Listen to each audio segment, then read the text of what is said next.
첫날 안식입니다. 계시록의 단모섬에 있었던 계시자 요한은 하늘 문이 열리고 하늘 성소에서 아름다운 찬양이 올라가는 장면을 계시록 4장에 기록하였습니다. 계시록 4장은 창조주 하나님을 찬양하는 네스랍 천사들의 찬양과 24 장로님들의 창조주 하나님을 찬양하는 장면이 나옵니다.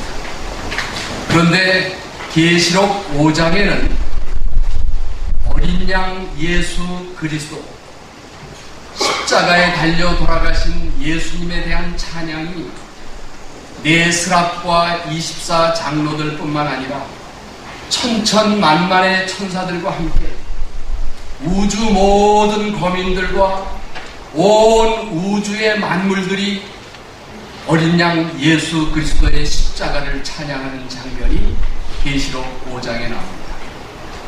이 계시록을 기록하였던 사도 요한이 받았던 그 감동 속에 뒤늦게 대도시를 개척하여 하나님의 복음의 위대한 사도로 예수님의 발자국을 따라가던 사도 바울이 그가 3층 하늘에 올라가서 십자가의 도가 얼마나 놀라운 축복의 근원인 줄을 깨닫게 됩니다. 그런 연후에 그는 자기의 위대한 지식과 철학과 그리고 입술의 기술로 증거하던 하나님의 말씀 대신에 그는 갈라디아 6장 14절의 말씀이 그의 생애의 모토가 되게 됩니다. 그러나 내게는 우리 주 예수 그리스도의 십자가 외에 결코 자랑할 것이 없으니 그리스도로 말미암아 세상이 나를 대하여 십자가에 못 박히고 내가 또한 세상을 향하여 그러하리라. 사랑하는 우리 일산 하늘 가족들, 그리고 대도시 선교를 위해서 마음을 하나님께 바친 귀한 하나님의 종들, 오늘 함께 하나님의 귀한 말씀으로 우리가 은혜를 받게 된 것을 감사하게 생각하고 하나님께 찬양을 돌립니다. 우리는 어제 이 7000년의 구속의 경륜이 영원부터 존재하시고 영원까지 계시었던 하나님의 시간 개념으로 보면 7000년이라 할지라도 순간에 불과한 것에 대하여 우리가 어제 저녁에 생각해 보았습니다. 혹시 어떤 분이 주머니에 돈이 떨어져서 제게 와서 7,000원 좀 꿔주세요 그런다면, 아유 7,000원 제게 꿀 필요가 없습니다. 제가 드릴게요. 그래서 아마 주머니에서 이 배추 색깔 나는 만원권에서 한 장을 드리면서 3,000원도 그냥 가져가세요. 제가 10,000원을 드려도 전혀 제게 영향이 없어요. 그렇겠지요? 그런데 영원하신 하나님에게 있어서 7000년의 세월이라는 것은 수학적으로 우리가 이해할지라도 제로에 불과한 것입니다. 그래서 시편 기자는 지나간 1000년이 주께는 한순간에 불과하다 하고 시편에 기록하였던 것입니다.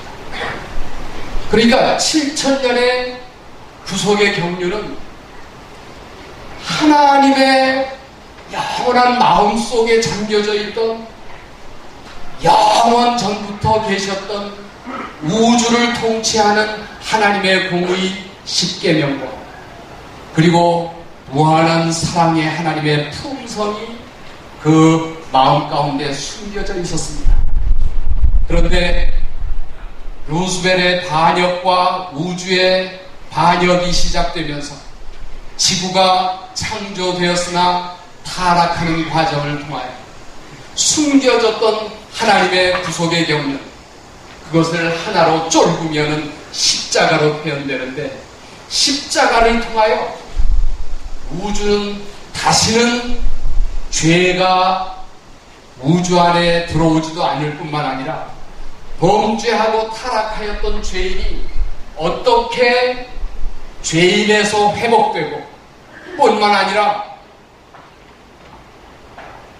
하나님과 비슷한 수준에 올라가는 거룩한 변화를 통하여 이 십자가가 얼마나 놀라운 축복의 근원인 줄을 죄에서 탈출하여 구원받은 사람들이 하늘의 왕족이 되어서 한 번도 타락하지 아니한 우주 거민들을 십자가를 통하여 가르치고 지도하고 왕으로 통치하게 될 때 이 우주에는 다시는 반역과 죄가 존재하지 아니하는 놀라운 과학 중에 과학이요 학문 중에 학문이 되는 십자가가 영원토록 우리의 연구 주제가 될 것이라는 것입니다. 그 놀라운 이 십자가의 과학을 우리가 이 땅 위에서 우리의 조상의 죄로 말미암아 타락했지만 이 죄를 극복하는 놀라운 핵심 과학을 우리가 이 땅 위에서 맛보도록 예수님께서 2000년 전에 신성을 벗으시고 우리와 똑같은 연약한 죄인의 모습으로 오셔서 30년 동안 가정사역과 직장사역, 그리고 3년 반의 선교의 아름다운 목원에 발자국을 남기셔서 아무리 무식한 사람이라 할지라도, 아무리 이해력이 부족한 사람이라 할지라도 예수님의 발자국을 따르며 위대한 하늘왕의 길을 갈 수 있도록 길을 열어놓으셨던 것입니다. 아멘. 이 놀라운 과학과 이 놀라운 구속을 우리가 손쉽게 접할 수 있도록 우리 주님께서 우리와 함께 하시는 임마운 하나님이 되신 것을 인하여 정말 우리가 이 안식일에 우주를 울려 퍼지는 찬양에 우리가 함께 동참해야 하는 것입니다. 아멘. 이 아름다운 안식일에 우리가 배우는 놀라운 이 과학이 하나님을 기쁘시게 하는 진정한 예배가 되기를 기대합니다. 아멘. 놀랍게도 이 십자가의 7000년 구속의 역사는 모세가 하늘의 원형 성소를 통해서 7000년의 구속의 역사가 어떻게 진행되었는지 성소 가운데 7000년의 역사가 함축되어 보여지게 되었습니다. 그 성소는 동편에 문이 놓여져 있었습니다. 에덴의 동쪽에서 쫓겨났던 우리의 조상 아담과 하와의 타락하여 저주를 받아 쫓겨난 그 에덴을 다시 회복할 수 있는 문이 열려진 동편문으로부터 번제단의 십자가에 돌아가신 예수 그리스도의 어린 양, 그분의 희생과 물두멍 침례를 통하여 저와 여러분이 다 하나님의 하늘 예루살렘 교회의 한 일원이 되어서 하늘 성소에 들어가게 되는 놀라운 축복을 이렇게 단축된 성소를 통하여 현실적인 생활 가운데 경험하도록 하셨다는 것입니다. 여러분은 침례 받으시고 영적인 하늘 만나 생명의 말씀 성경을 아침 저녁으로 읽고 보고 잡수심으로 산떡 되신 예수님을 하늘 성소의 떡상 위에서 예수님의 살과 피를 지금 잡수시고 계시다는 것입니다. 아멘. 그리고 그 살과 피를 먹는 이 땅 위의 주의 백성들은 예수님의 형상으로 점점 변화되는 과정을 통해서 7 촛대가 성소를 환히 비췄던 것처럼 이 지상의 교회를 통하여 하나님의 백성들이 선을 행하고 예수님을 담는 품성을 통하여 온 세상을 환히 비추게 된다는 것입니다. 아멘. 오늘 우리는 세상을 환히 비추는 하나님의 최고의 프로라고 하는 제목을 가지고 성경 공부를 하게 될 터인데, 이 세상을 환히 비치는 하나님의 진정한 프로들은 바로 성소의 중심 되시는 십자가를 이해할 때 가장 위대한, 온 우주가 주목하고 천사가 자리를 바꾸기를 심히 원하고 부러워하는 저와 여러분이 이 구속의 경륜의 마지막 장면의 주인공들이라고 하는 사실을 하늘이 성소제도를 통하여 보여주고 계신 것입니다.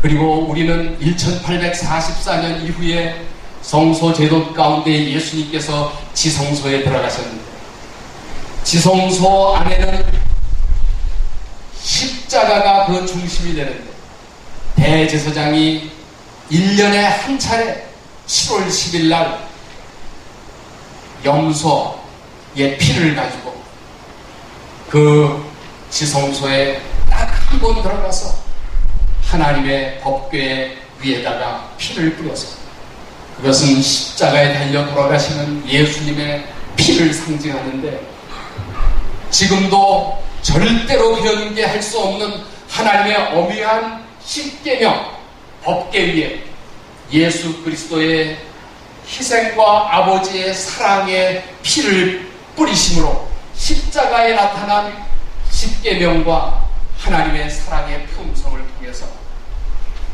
무지개 시카이나 색깔이 그 지성소에 환히 비치는 장면을 보여주시게 되었습니다. 이것은 구름기둥을 통해서 고대 이스라엘을 인도했던 구름기둥 속에서 하나님의 영광을 검은 구름기둥이 가림으로 성육신하신 예수님의 마리아의 아들, 죄인된 육체로 가리워진 하나님의 영광을 나타내는 것입니다. 이것은 여러분, 언제 무지개가 쫙 펴져요? 예, 영광스러운 햇살에 비가 내렸을 때 검은 구름에서 쏟아진 빗방울이 햇빛이 투과할 때 빨주노초 파란보 아름다운 무지개가 뜨는 것처럼, 이 하늘 지성소에서 뜨는 시카이나는 하나님의 영광에 저와 여러분의 죄짐을 대신 지신 예수님께서 그 보혈에 저와 여러분의 죄를 실어서 하나님의 영광에 뿌려질 때 놀랍게 무지개로 변한다는 것입니다. 죄를 위하여 희생하신 예수 그리스도의 십자가를 통하여 무지개가 서려지는 것입니다.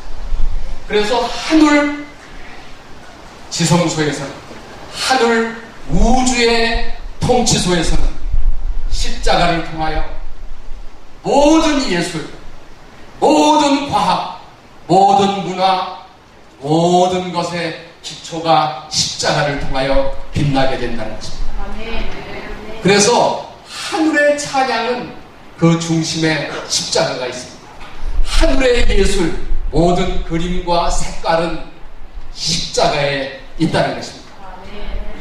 그래서 여러분이, 저희가 이 세상을 밝히는 최고의 프로, 십자가의 프로들이 되어야 가장 위대하신 하나님의 축복에, 하나님의 아들이 이 땅에 오셔서 죄인의 모양으로 저와 여러분을 대신해서 가셨던 그 길을 우리가 따라갈 때 하늘 왕족에 들어가는 놀라운 축복의 길을 간다는 것입니다.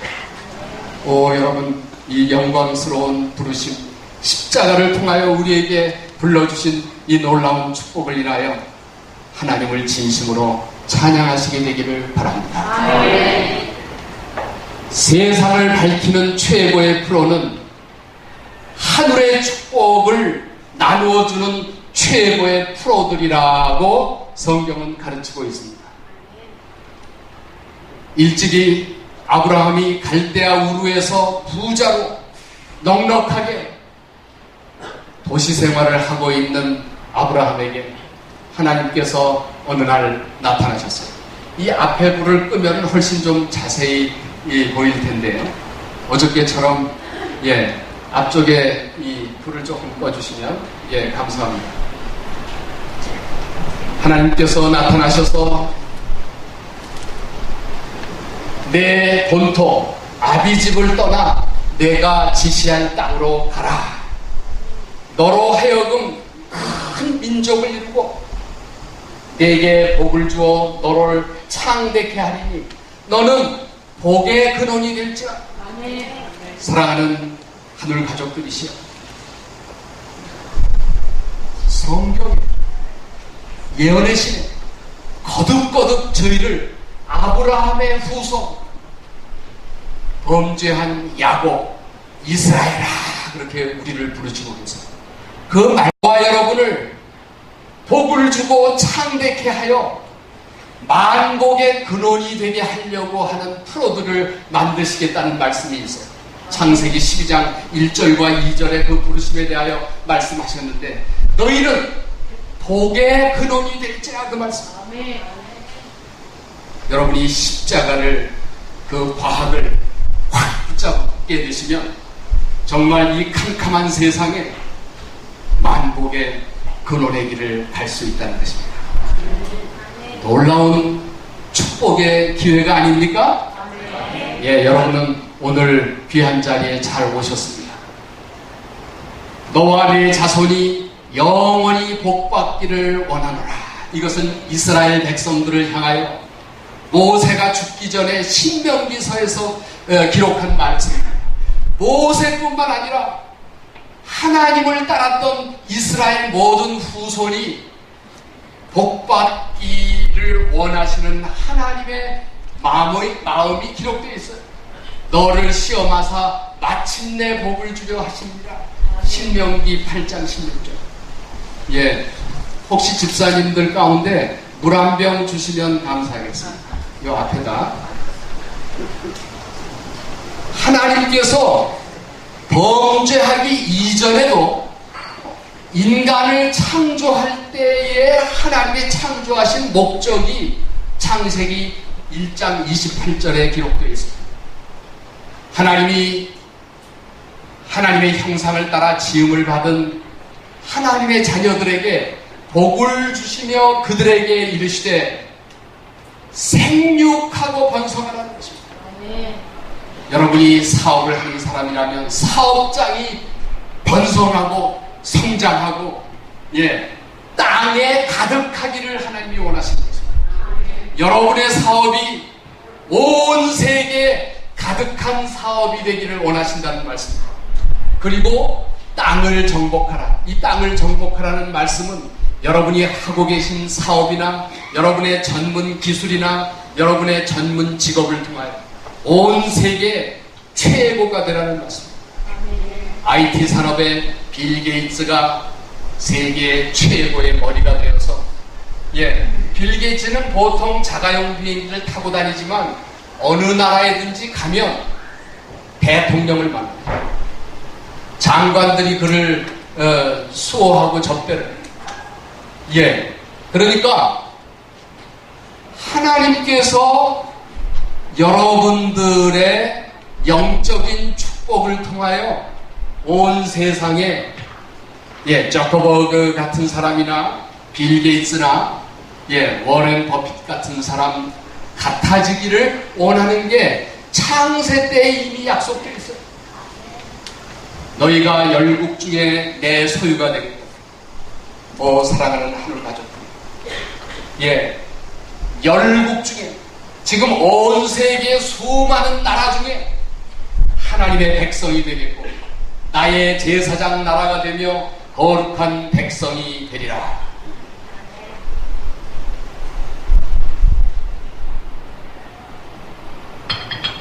이게 출애굽기에 하나님의 십계명을 주시기 전에 이스라엘 백성을 불렀을 때 하나님께서 하신 언약이 약속이에요. 너를 세계 모든 민족 위에 뛰어나게 하시겠다는 거예요. 참다운 빛이 되려면 참다운 사람들에게 복의 근원이 되려면 이런 경험을 여러분이 하기를 하나님이 원하시는 것입니다. 하늘의 모든 복이 내게 임하리니, 성읍이란 말은 도시란 말이에요. 일산에서, 서울에서, 부산에서, 대전에서, 뉴욕에서, 파리에서, 온 세계 도시에서, 그리고 들에서도, 시골에서도 복을 받을 것이며, 내 광주리와 떡반죽 그릇이 복을 받을 것입니다. 들어와도 나가도 복을 줄줄이 끼어 안고 다닐 것이며, 내 창고와 내 손으로 하는 모든 일에 복을 주시리라. 여러분이요, 하나님은 진정으로 여러분을 복의 근원을 삼고 싶으시다는 것입니다.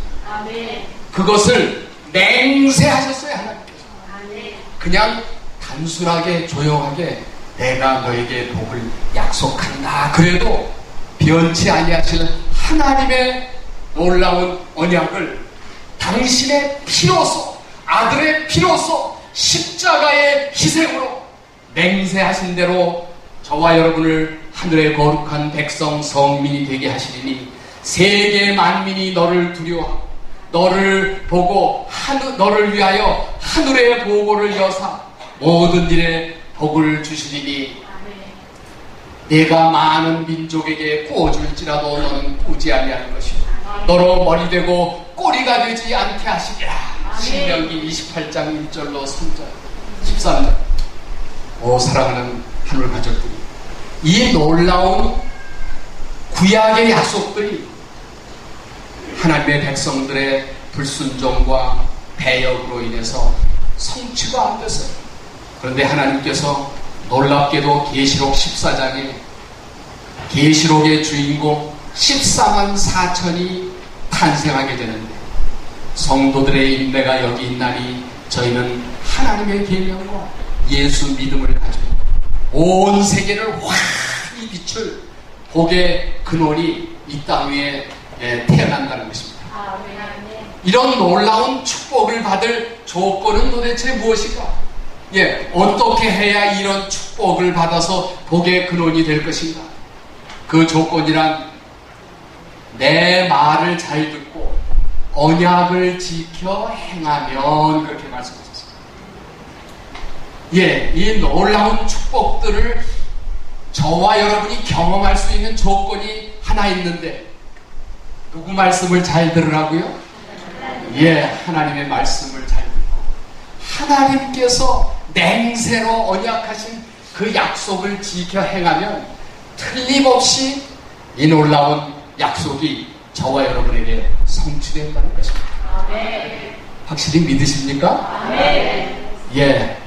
말씀을 듣고 명하는 모든 명령을 지켜 행하면, 그렇게 조건을 다셨습니다. 내가 맹세하노니 내 독자를 아끼지 아니하였은즉, 이것은 모리아산에서 아브라함이, 하나님께서 아브라함의 심령에 얼마나 이삭을 애지중지 아끼고 사랑하고 귀히 여기는지 주변에서 볼 때 하나님보다도 더 사랑하는 것 같이 보일 때, 하나님께서 이 아브라함에게 내 독자 이삭을 내게 바쳐라, 이렇게 했어요. 번제물로 바쳐라. 아브라함이 그 3일간의 심한 갈등과 고통과 마음속의 번민 가운데 그가 결단을 내서 그의 독자 아들 이삭을 아끼지 아니하고 하나님께 바치게 될 때, 그가 칼을 들어 그의 목을 향하여, 그의 심장을 향하여 칼을 겨누고 내리치려고 할 때, 아브라함아 멈춰라. 그리고 하신 말씀, 내가 맹세한다. 내가 내 아들 독자라도 아끼지 아니하였은즉 내게 큰 복을 주고 천하 만민이 너로 인해서 복을 받으리라. 사랑하는 여러분들이, 이 우리의 믿음의 조상 아브라함에게서 저와 여러분이 교훈을 우리에게 주고 계시는 것입니다. 여러분이 여러분의 비즈니스, 여러분의 돈, 여러분의 가족, 여러분의 명예, 이런 것들을 하나님보다 더 사랑하면 이 복을 받을 수가 없다는 것입니다. 아브라함이 생생하게 우리에게 주고 있는 것입니다. 그래서 예수님께서는 진짜 큰 복을 주기 위하여 물론 내게 오는 자는 자기의 부모나 처자나 아내나 자식이나 그 말이에요. 형제나 자매나 및 자기 목숨까지 미워하지 아니하면 능히 내 제자가 되지 못하고 축복의 통로가 될 수 없다는 것입니다. 이 말씀을 마태복음 10장에서는 다르게 말씀하셨어요. 내 부모나 처자나 형제나 자기 점토나 재산을 나보다 더 사랑하는 자는 그렇게 말씀하셨어요. 내게 합당치 못하다는 것입니다. 분명하게 무슨 뜻인지 알 수 있지 않습니까? 정말 예수님을 사랑하며 하나님을 사랑하며 부모 처자도 더 사랑할 수 있게 됩니다. 예, 그러나 하나님보다 더 사랑하지는 않는다 그 말이에요. 예, 부자 복과는 이 놀라운 축복이 보이는 듯해서 예수님을 따르겠다고 결심했어요. 그랬더니 예수님께서 이제 부자 복관을 보시고 심히 사랑하셨어요. 그가 성실한 것을 보셨어요. 그런데 예수님께서 시험을 한 가지 하셨어요. 그를 보시고 사랑하사 가라사대 내게 오히려 한 가지 부족한 것이 있어. 네가 가진